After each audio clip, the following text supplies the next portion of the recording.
As a core exercise specialist, I do work with females 40 plus to help them connect, strengthen their core, deep core, pelvic floor, improve their breathing, and with that, improving their postural alignment and just movement habits, as long as create some strengthening. One of the classical core stability exercises that I use, but usually progress my female clients from like point 0 to point 10, is what it's called dead bug. And I'm sure if you are in the fitness world or even in the yoga world, you will be very familiar with this movement.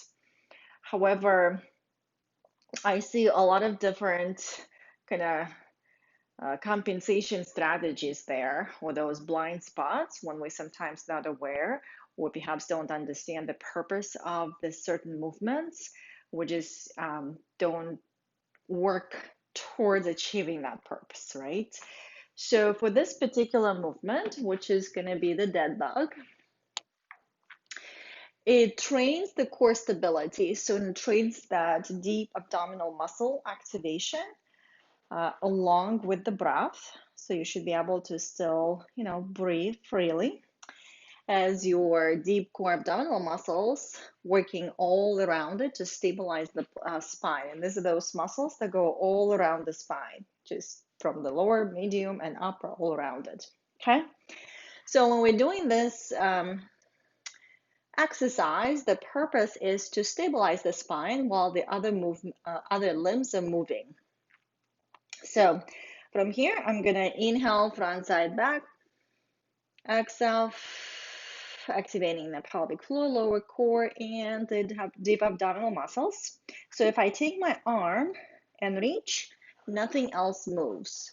So usually what I see sometimes in my clients when I assess them, when they move the arm, something moves. So like if you notice, I kind of shifted to the wall and I just lost the purpose of this exercise, which is the core stability. And the arms might be not that bad, but the legs, because they're a little bit heavy and they kind of back behind you, we don't see them. So usually I see that a lot happens with the legs. Okay. And I see that a lot with my yoga practitioners. And I've done lots of yoga too, so I recognize that pattern. So what happens here when the leg goes up, so as you can see, I have this kind of dipping in my back.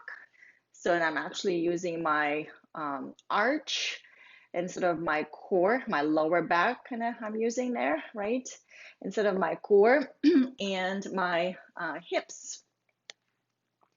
So again, the purpose of this exercise to create the core stability all around it. So when I take my arm off the floor, the leg off the floor, it's still gonna be stabilizing me. So again, there are so many progressions. I'm just gonna challenge you to do it with a prop and see what happens. See if it reveals your blind spot in your movement or perhaps helps you stabilize better. So one way I'm gonna use this, I'm going to place the block between my hip and the wall. So you won't be able to see it, but basically it's going to be right here onto the wall. And I'm just going to use the long side of the block. Okay. So here we are. And now I'm using that side of the pelvis, that side of the hip, my left side, to press into the block. Okay. And hopefully you can see I'm still maintaining my straight line of the spine. So I'm not here and I'm not there, okay? I'm actively reaching through the arms and lifting my chest up between the shoulder blades, but I'm not rounding. So what I'm doing is shoulder protraction, which is spreading the shoulder blades out. And now I'm just gonna again take a breath, inhale, exhale, creating a lot of work in my lower core because it needs to control my lumbar pelvic stability. So when my arm moves, so I'm pressing my left hip into the block, and then from here, I'm just going to reach my right arm. So, and hopefully nothing moved, right?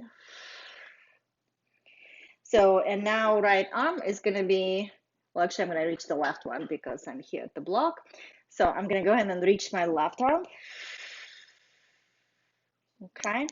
And then from here, I'm just going to reach my right leg. So that's where the challenge is going to be with the block pushing into the wall. So you can strategize that with your exhale, inhale, and exhale, lift the leg.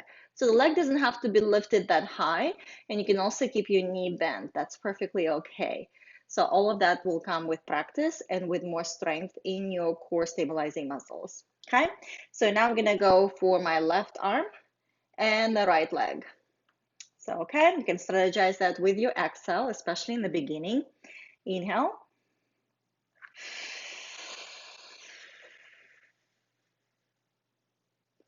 Bring it back. All right, so I'm going to try to do the other side, even though I'm pushing into the block. So as you can see, my hips are still staying level. I'm still maintaining my rib cage over the pelvis connection. I'm still maintaining my axis of the spine, and I'm still talking. So, which means I am breathing while my core muscles stay active and contracted. Okay. So another way you can do that, so if you have a foam roller that is also tall, place it very close to your body. So it's going to be much higher. So if you have a foam roller, and when you start doing that same movement, notice if as you take your arm and leg off, does your foam roller fall down? Then you know you are not quite achieving the purpose of this exercise, which is create the stability all around the spine. It's actually a pretty complex exercise for many clients that I work with. That's why, again, it's all about regress to progress, build the strength. So I always try to use this example or this comparison when we go to the gym, right, we don't just like pick up, I don't know, 100 pounds and doing bench press, right? But a lot of times when we do kind of like body weight activities, like that same push up, so let's say that I'm 100 pounds and now I'm expecting to go down and come up with 100 pounds first time entering the gym or group class.